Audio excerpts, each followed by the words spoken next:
بسم اللہ الرحمن الرحیم۔ السلام علیکم۔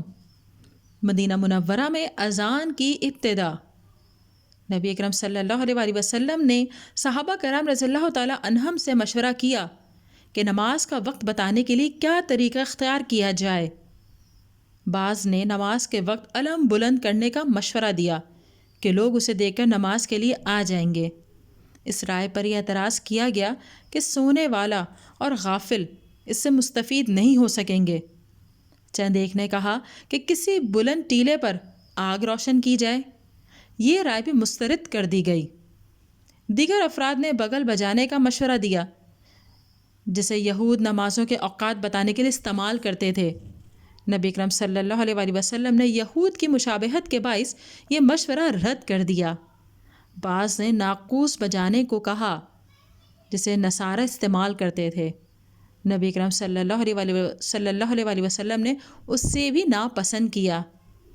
آخر یہ تجویز سامنے آئی کہ نماز کا وقت ہو تو ایک آدمی لوگوں میں جا کر پکار لگایا کرے کہ نماز کے لیے جمع ہو جاؤ۔ یہ تجویز مان لی گئی۔ پکار لگانے والوں میں حضرت عبداللہ بن زید انصاری رضی اللہ تعالیٰ عنہ بھی شامل تھے۔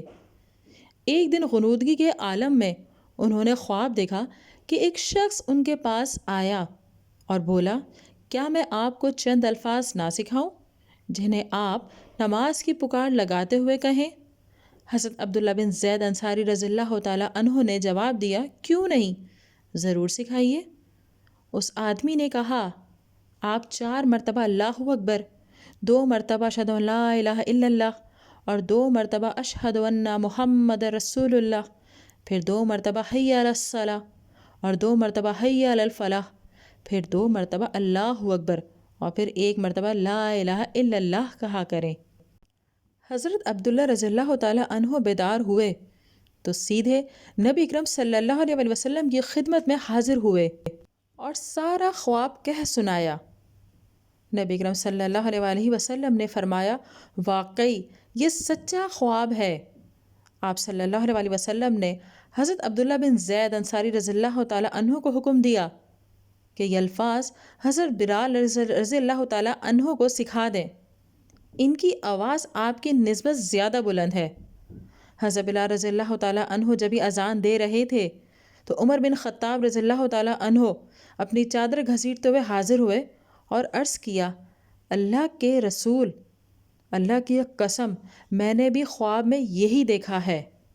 حضرت بلال بن رباح اور عبداللہ بن ام مکتوم رضی اللہ تعالیٰ عنہ مؤذن مقرر ہوئے۔ نبی اکرم صلی اللہ علیہ وآلہ وسلم نے حضرت ابو محذورہ رضی اللہ تعالیٰ عنہ کو اذان سکھائی تو فرمایا، فجر کی اذان میں حی علی الفلاح کے بعد 2 مرتبہ الصلاۃ خیر من النوم کہا کرو۔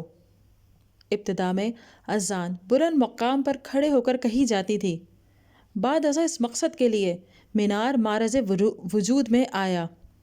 ناظرین، اگر ویڈیو پسند آئی ہے تو اسے لائک کیجئے، شیئر کیجئے، کمنٹ دیجئے اور چینل کو ضرور سبسکرائب کیجئے۔